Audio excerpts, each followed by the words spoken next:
بسم اللہ الرحمن الرحیم۔ السلام علیکم دوستو، دنیا بھر کی خبروں میں آج آپ سنیں گے، لیکن اس سے پہلے اگر ہو سکے تو لائک اور سبسکرائب کا بٹن ضرور دبا لیں۔ شکریہ۔ امریکہ دوستو پاکستان کو ایک غیر مستحکم ریاست کے طور پر دیکھتا ہے جہاں تخریب کاری کے خدشات، اندرونی تضادات اور اندرونی مسائل موجود ہیں۔ اس عدم استحکام کے باعث مستقبل میں پاکستان پر امریکہ کی طرف سے مزید دباؤ ڈالا جا سکتا ہے، اور یہی وجہ ہے کہ دونوں ملکوں کے تعلقات کا دائرہ محدود ہوتا جا رہا ہے۔ پہلے کی طرح قریبی تعلقات برقرار رکھنا اب ممکن نظر نہیں آ رہا، اور دوستو وہ ممالک یا افراد جو پاکستان کے خلاف منظم مہم چلاتے رہتے ہیں انہیں ایک اور موقع مل جائے گا۔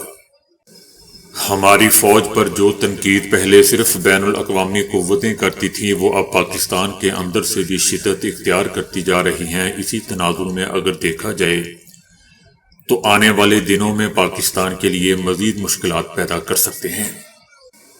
جیسا کہ ہم جانتے ہیں کہ امریکی محکمہ تجارت نے پاکستان، چائنا، متحدہ عرب امارات سمیت 8 ممالک کی 70 کمپنیوں پر برآمدی پابندیاں عائد کر دی ہیں۔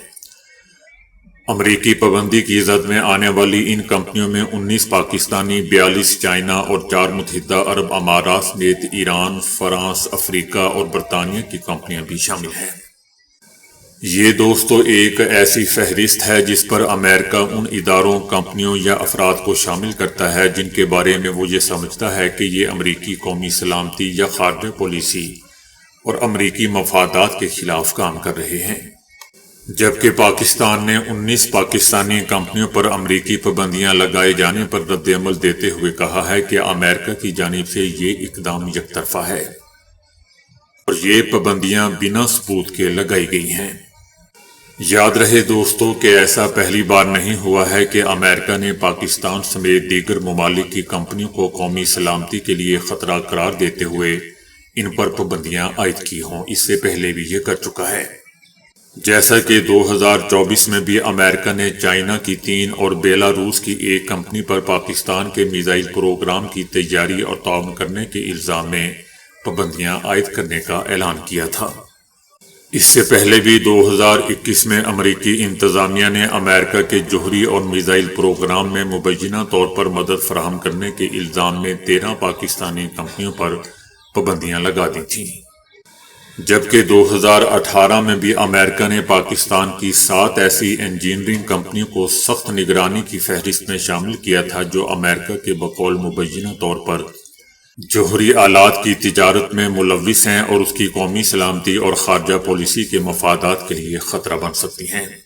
اب ان تمام کمپنیوں پر دوستو امریکہ سے کسی بھی قسم کی ٹیکنالوجی، آلات یا سافٹ ویئر کی خریداری پر پابندی ہوگی۔ ان کمپنیوں کو امریکی منڈیوں میں کاروبار کرنے میں مشکلات کا سامنا ہوگا۔ اس فہرست میں شامل کمپنیوں میں سے کچھ کو جوہری سرگرمیوں میں معاونت فراہم کرنے، جبکہ کچھ کو میزائل ٹیکنالوجی کے فروغ میں مدد دینے کا الزام لگایا گیا ہے۔ امریکہ کا کہنا ہے کہ یہ کمپنیاں پاکستان کے غیر محفوظ جوہری پروگرام کے لیے ضروری ٹیکنالوجی اور ساز و سامان فراہم کر رہی تھیں۔ یہ ایسے حساس پرزے اور ٹیکنالوجی فراہم کر رہی تھی جو پاکستان کے میزائل پروگرام کی ترقی میں استعمال ہو سکتی تھیں۔ تجزیہ کاروں کا کہنا ہے کہ یہ پابندیاں ان کمپنیوں کی عالمی کاروباری صلاحیتوں کو محدود کر دے گی اور ان کے لیے جدید امریکی ٹیکنالوجی اور سامان کا حصول انتہائی مشکل بنا دے گی۔ یہ کمپنیاں امریکی ساختہ کسی بھی پرزے، سافٹ ویئر یا مشینری کی خریداری نہیں کر سکیں گی، اور اگر کوئی غیر ملکی کمپنی امریکی ساختہ اجزاء یا ٹیکنالوجی کے ساتھ ان کمپنیوں کو سامان فروخت کرے گی تو اسے بھی امریکی قوانین کی خلاف ورزی کا سامنا کرنا پڑے گا۔ اس کا مطلب دوستو یہ ہے کہ یہ کمپنیاں صرف امریکی مارکیٹ میں ہی نہیں بلکہ عالمی سطح پر بھی مشکلات سے دوچار ہوں گی، کیونکہ کئی یورپی اور مغربی کمپنیاں بھی امریکی قوانین کی پیروی کرتی ہیں۔ مسلسل پابندیوں کا یہ سلسلہ پاکستان کے لیے ایک چیلنج کے طور پر دیکھا جا رہا ہے، کیونکہ دفاعی، صنعتی اور تکنیکی شعبے پہلے ہی بیرونی ممالک پر دوستو انحصار کرتے ہیں۔ حالانکہ پاکستان کا کہنا ہے کہ ان کا میزائل پروگرام اسے مقامی سطح پر تیار کیا جاتا ہے، اس لیے ہمیں ان پابندیوں کا کوئی اثر نہیں پڑے گا۔ دوسری جانب دوستو، اگر امریکہ کی جانب سے مسلسل ایسی پابندیاں لگتی رہیں تو پاکستان کو عالمی سطح پر معاشی اور سفارتی مشکلات کا سامنا کرنا پڑے گا۔ امریکہ کی جانب سے بار بار ایسی پابندیاں لگانے سے نہ صرف ان کمپنیوں کے کاروبار کو نقصان پہنچے گا بلکہ پاکستان کی دفاعی صنعت کے لیے بھی پیچیدگیاں پیدا ہو جائیں گی۔ امریکہ کا یہ اقدام پاکستان اور امریکہ کے تعلقات کو مزید کشیدہ کر دے گا۔ اب دوستو، پاکستان کو چاہیے کہ وہ سفارتی سطح پر اس معاملے کو اٹھائے اور شفافیت کو ثابت کرے تاکہ عالمی سطح پر ہمارا امیج بہتر ہو سکے۔ یہ کوئی دوستو حیران کن بات نہیں ہے کہ امریکہ نے پاکستان کی مزید 19 کمپنیوں پر پابندیاں عائد کر دی ہیں۔ اس کی بنیادی وجہ یہ ہے کہ امریکہ کی پالیسیوں میں واضح تسلسل پایا جاتا ہے۔ جارج بش کے دور میں جب انڈیا کو پارٹنر بنانے کا فیصلہ ہوا تب بھی ترجیحات طے کر دی گئی تھی، جبکہ آج کی صورتحال میں امریکہ اور پاکستان کے تعلقات میں مشترکہ مفادات سے زیادہ دوری پائی جاتی ہے۔ لیکن دوستو، سب سے اہم بات یہ ہے کہ امریکہ کی حکمت عملی یہ ہے کہ انڈیا کو خطے میں مضبوط کیا جائے، اور اس کے ساتھ ہی وہ یہ بھی سمجھتا ہے کہ پاکستان جیسے ملک کے پاس جدید دفاعی ہتھیاروں کے پروگرام نہیں ہونے چاہیے۔ اس مقصد کے تحت وہ کسی بھی حد تک جا سکتا ہے اور ہمیں اس کے کئی واضح اشارے بھی مل رہے ہیں، چاہے وہ پاکستان کے میزائل پروگرام سے متعلق ہوں یا جوہری پروگرام سے۔ یہ تمام اقدامات اسی پالیسی کا تسلسل ہیں۔ اصل سوال دوستو یہ ہے کہ پاکستان اس صورتحال سے کیسے نکلے گا اور امریکہ جیسے طاقتور ملک کے ساتھ کس طرح مؤثر سفارتی تعلقات برقرار رکھے جائیں گے۔ سب سے پہلے دوستو، پاکستان کی طرف سے یہ واضح ہونا چاہیے کہ پاکستان کا میزائل اور جوہری پروگرام مکمل طور پر ملکی سائنسدانوں، انجینئرز اور تحقیقاتی اداروں کی محنت اور صلاحیتوں کا نتیجہ ہے۔ یہ ایک تسلیم شدہ حقیقت ہے کہ انڈیا کی طرح پاکستان کا میزائل سسٹم کسی دوسرے ملک سے نقل شدہ نہیں ہے، بلکہ اپنے مخصوص دفاعی ضروریات کے مطابق وہ تیار کرتا ہے، جبکہ انڈیا نقل کرتا ہے۔ اور سب سے بڑھ کر یہ کہ سیکیورٹی تقاضوں کو مد نظر رکھتے ہوئے بنایا گیا ہے اور اس کی ترقی میں کسی بیرونی ملک کا براہ راست کوئی کردار نہیں ہے۔ اس لیے دوستو، امریکی پابندیاں پاکستان کے دفاعی پروگرام پر کسی صورت اثر انداز نہیں ہوں گی اور نہ ہو سکتی ہیں، کیونکہ پاکستان اپنے دفاعی نظام میں مکمل طور پر مقامی ٹیکنالوجی، مہارت اور وسائل پر انحصار کرتا ہے۔ پاکستان نہ تو براہ راست امریکی ٹیکنالوجی پر انحصار کرتا ہے اور نہ ہی ایسے حساس پرزے امریکہ سے درآمد کیے جاتے ہیں جو اس کے میزائل پروگرام کا بنیادی حصہ ہوں، جبکہ بھارت کے جتنے بھی پروگرامز ہیں وہ ادھر ادھر سے مانگ تانگ کر بنائے گئے ہیں۔ حالانکہ دوستو، بھارت کو چاہیے کہ وہ ٹیکنالوجی خریدے نہ کہ ڈھانچے۔ بہرحال ان پابندیوں کے عملی اثرات محدود ہی رہیں گے اور یہ پاکستان کے دفاعی نظام کو متاثر کرنے میں ناکام رہیں گے۔ بلکہ دوستو، سمجھنے کی بات یہ ہے کہ اس اقدام کا ہدف پاکستان نہیں بلکہ چائنا ہے۔ یہ معاملہ صرف پاکستان کے خلاف کوئی الگ تھلگ اقدام نہیں ہے بلکہ ایک بڑی عالمی حکمت عملی کا حصہ ہے۔ امریکہ کی پالیسی اس وقت چائنا کے ساتھ ٹیکنیکی اور تجارتی تعلقات کو محدود کرنے پر مرکوز ہے، اور پاکستان اس بڑے کھیل میں محض ایک ضمنی ہدف بن رہا ہے۔ یہی وجہ ہے کہ ان پابندیوں کا اطلاق صرف پاکستان پر ہی نہیں بلکہ متحدہ عرب امارات، چائنا اور تائیوان جیسے ممالک پر بھی کیا گیا ہے۔ اس سے بڑا دوستو ثبوت اور کیا ہو سکتا ہے کہ متحدہ عرب امارات اور تائیوان، جو امریکہ کے قریبی اتحادی شمار ہوتے ہیں، ان پر بھی پابندیاں عائد کر دی گئی ہیں، جو ظاہر کرتی ہیں کہ اصل ہدف وہ کمپنیاں اور ادارے ہیں جو چائنا کے ساتھ دفاعی اور تکنیکی تعاون بڑھا رہے ہیں۔ اور یہ بھی دوستو یاد رہے کہ ابھی حال ہی میں ایک امریکی انٹیلیجنس رپورٹ میں چائنا کو امریکہ کے لیے سب سے بڑا خطرہ قرار دیا گیا ہے۔ ایسا محسوس ہو رہا ہے کہ صدر ٹرمپ کی پالیسی کے تحت اقتصادی پابندیاں، معاشی دباؤ اور تکنیکی رکاوٹیں چائنا کے خلاف بطور ہتھیار استعمال کی جا رہی ہیں، اور ان کا اثر ان تمام ممالک پر بھی پڑ رہا ہے جو چائنا کے ساتھ دفاعی اور تجارتی تعلقات قائم کر رہے ہیں، اور پاکستان بھی ان میں شامل ہے۔ ماہرین دوستو یہ کہتے ہیں کہ پاکستانی کمپنیاں بار بار ایسی پابندیوں کی زد میں اس لیے بھی آتی ہیں کیونکہ ان کمپنیوں کو حساس نوعیت کے کاروبار اور ٹیکنالوجیز کے حوالے سے واضح بین الاقوامی قاعدوں اور پابندیوں سے آگاہی نہیں ہوتی۔ بعض اوقات کمپنیوں کو یہ احساس تک نہیں ہوتا کہ جو کاروبار وہ کر رہی ہیں وہ بین الاقوامی قوانین کی خلاف ورزی کر رہا ہے۔ پاکستان کے لیے ضروری ہے دوستو کہ وہ ایک واضح، مضبوط اور شفاف ریگولیٹری نظام قائم کرے اور اس پر مؤثر طریقے سے عمل درآمد کو یقینی بنائے، جبکہ پاکستان اندرونی طور پر چھوٹی چھوٹی چیزوں کے پیچھے لگا ہوا ہے۔ اگر پاکستان ایسا کرنے میں کامیاب ہو جاتا ہے تو مستقبل میں ایسی صورتحال سے بچا جا سکتا ہے جو بار بار پابندیوں کا سامنا کرنا پڑ رہا ہے، اور عالمی سطح پر دوستو پاکستان کے تعلقات بھی بہتر ہو جائیں گے۔ نہیں تو پاکستان عالمی سطح پر مسلسل ایسے مسائل کا سامنا کرتا رہے گا جس سے ملک کے دفاعی، صنعتی اور سفارتی مفادات کو نقصان پہنچنے کا خطرہ ہمیشہ سر پر منڈلاتا رہے گا۔ حماس نے دوستو اپنے ترجمان عبداللطیف الکنو کی شہادت کی خبر دی ہے۔ انا للہ و انا الیہ راجعون۔ الجزیرہ نے رپورٹ دی ہے کہ مہاجرین کی خیمہ بستی پر صہیونی حملے کے نتیجے میں عبداللطیف الکنو شہید ہو گئے۔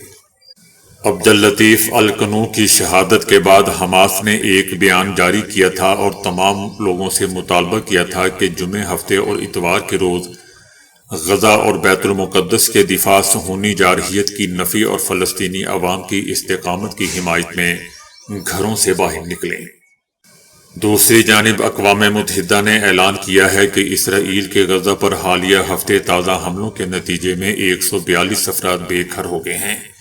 صہیونی جارحیت کے نتیجے میں متاثرین کے اعداد و شمار جاری کرتے ہوئے غزہ کی وزارت صحت نے بھی اعلان کیا کہ 7 اکتوبر 2023 سے اب تک کم از کم 50,183 فلسطینی شہید ہو چکے ہیں، جبکہ 1,13,000 سے زائد زخمی ہیں، جن میں زیادہ تر خواتین اور بچے شامل ہیں۔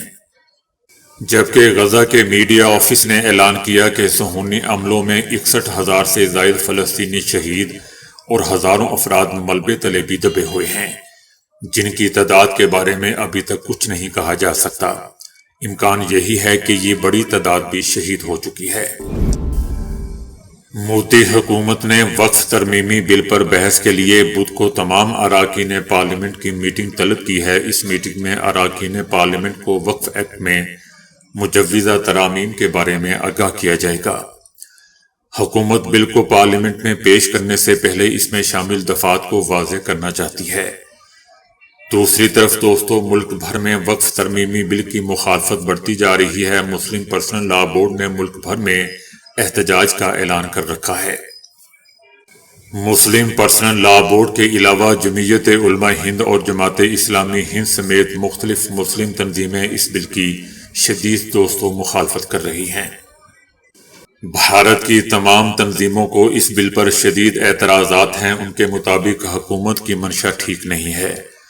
وہ وقف املاک پر قبضہ کرنا اور مسلم اداروں کو کمزور کرنا چاہتی ہے۔ وقف ایکٹ میں نئی ترامیم وقف املاک کے انتظام میں بد انتظامی کا باعث بن سکتی ہیں اور یہ مسلمانوں کی خود مختاری کو کمزور کر سکتی ہے۔ یہ بل دوستو فرقہ وارانہ خطوط پر پیش کیا گیا ہے۔ یہ مسلمانوں کے حقوق کی خلاف ورزی ہے، کیونکہ بل کا جائزہ لینے والی مشترکہ پارلیمانی کمیٹی JPC نے اپوزیشن جماعتوں اور مسلم تنظیموں کی تجاویز اور سوالات کو نظر انداز کرتے ہوئے یک طرفہ طور پر کام کیا اور اپوزیشن کی تمام تجاویز کو مسترد کرتے ہوئے وقف ترمیمی بل پر اپنی رپورٹ پیش کی۔ روسی صدر کی صحت کے حوالے سے دوستو افواہیں دیر گردش کر رہی ہیں۔ ایسے میں یوکرینی صدر نے دعویٰ کیا ہے کہ صدر پیوٹن جلد اس دنیا سے رخصت ہو جائیں گے۔ یوکرین کے صدر نے ایک حالیہ انٹرویو میں دعویٰ کیا ہے کہ روسی صدر پیوٹن جلد مر جائیں گے اور ان کی موت کے بعد یوکرین جنگ کا خاتمہ ہو جائے گا۔ یہ بیان دوستو ایسے وقت میں سامنے آیا ہے جب صدر پیوٹن کی صحت سے متعلق مختلف افواہیں زیر گردش ہیں۔ یوکرینی صدر نے 26 مارچ کو پیرس میں یورپی صحافیوں سے گفتگو کرتے ہوئے کہا کہ صدر پیوٹن جلد مار جائیں گے۔ یہ ایک حقیقت ہے اور اس کے ساتھ سب کچھ ختم ہو جائے گا۔ یوکرینی صدر نے امریکہ اور یورپی ممالک پر زور دیا ہے کہ وہ صدر پیوٹن پر دباؤ برقرار رکھیں اور روس کو عالمی تنہائی سے باہر نکلنے میں مدد نہ کریں۔ ان کا کہنا تھا کہ یہ انتہائی خطرناک لمحہ ہے، امریکہ کو اس وقت روس کی مدد نہیں کرنی چاہیے تاکہ وہ عالمی سطح پر اپنی تنہائی ختم نہ کر سکے۔ یوکرینی صدر نے خبردار کیا کہ صدر پیوٹن جب تک زندہ ہے وہ اقتدار میں رہنا چاہیں گے، لیکن ان کی جنگی خواہش صرف یوکرین تک محدود نہیں ہوگی بلکہ مغربی دنیا کے ساتھ براہ راست تصادم کا امکان بھی موجود ہے۔ یوکرینی صدر کا مزید کہنا تھا کہ صدر پیوٹن اپنی موت سے خوفزدہ ہیں اور یہی وجہ ہے کہ وہ اقتدار سے چمٹے رہنے کی کوشش کر رہے ہیں۔ امریکہ نے ایک بھونڈی انٹیلیجنس رپورٹ میں دعویٰ کیا ہے کہ چائنا کے صدر شی جن پنگ کے خاندان کے کاروباری سرمایہ کاری اور جائیداد میں $1 ارب سے زائد کے اثاثے ہیں۔ رپورٹ میں دعویٰ کیا گیا ہے کہ شی جن پنگ کی اینٹی کرپشن مہم کے باوجود چینی کمیونسٹ پارٹی یعنی CCP میں بدعنوانی اب بھی بڑے پیمانے پر ہو رہی ہے۔ اس بھونڈی رپورٹ میں بتایا گیا ہے کہ شی جن پنگ کے خاندان نے سیاسی تعلقات کا فائدہ اٹھا کر بڑے پیمانے پر مالی مفادات حاصل کیے۔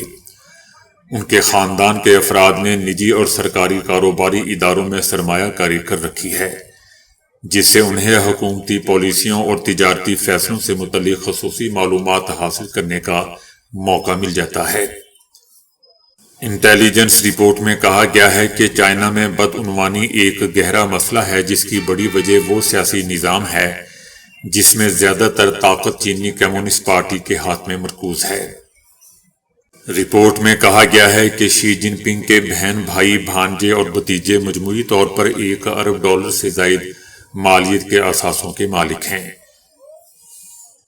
ان کے اعلیٰ سطحی سرکاری عہدوں کی بدولت انہیں اہم معلومات تک رسائی حاصل رہی ہے جس سے ان کے کاروباری مفادات کو فائدہ پہنچا۔ رپورٹ میں کہا گیا ہے کہ چائنا میں 65% سے زیادہ سرکاری عہدیدار رشوت لیتے ہیں اور غیر قانونی ذرائع سے آمدنی حاصل کرتے ہیں۔ دوستو، امریکہ کو کبھی افغانستان تو کبھی ایران، کبھی یمن یا کبھی کسی مسلمان ممالک سے ہمیشہ خطرہ رہتا ہے، اور اب امریکی انٹیلیجنس ایجنسیوں کی تازہ رپورٹ میں چائنا کو امریکہ کے لیے سب سے بڑا فوجی اور سائبر خطرہ قرار دیا گیا ہے۔ اس رپورٹ میں بتایا گیا ہے کہ چائنا تائیوان پر قبضے کے لیے اپنی فوجی صلاحیتوں میں تیزی سے اضافہ کر رہا ہے اور 2030 تک امریکہ کو آرٹیفیشل انٹیلیجنس ٹیکنالوجی میں بھی پیچھے چھوڑنے کا ارادہ رکھتا ہے۔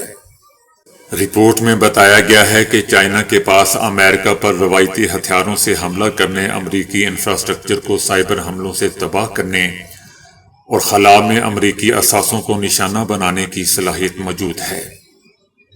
اس کے علاوہ پیپلز لبریشن آرمی یعنی PLA مصنوعی ذہانت کے ماڈلز کو جعلی خبروں، جعلی شخصیات بنانے اور سائبر حملوں کے لیے استعمال کرنے کی منصوبہ بندی کر رہی ہے۔ رپورٹ میں یہ بھی بتایا گیا ہے کہ روس، ایران اور شمالی کوریا بھی امریکہ کے خلاف مختلف طریقوں سے کام کر رہے ہیں۔ روس کی یوکرین جنگ نے روس کو مغربی ہتھیاروں اور جنگی حکمت عملی کے بارے میں قیمتی معلومات فراہم کی ہے جو مستقبل میں امریکہ کے لیے خطرہ بن جائیں گی۔ تو دوستو، ابھی کے لیے اتنا ہی۔ ویڈیو کو لائک اور شیئر کرنے کا بہت بہت شکریہ۔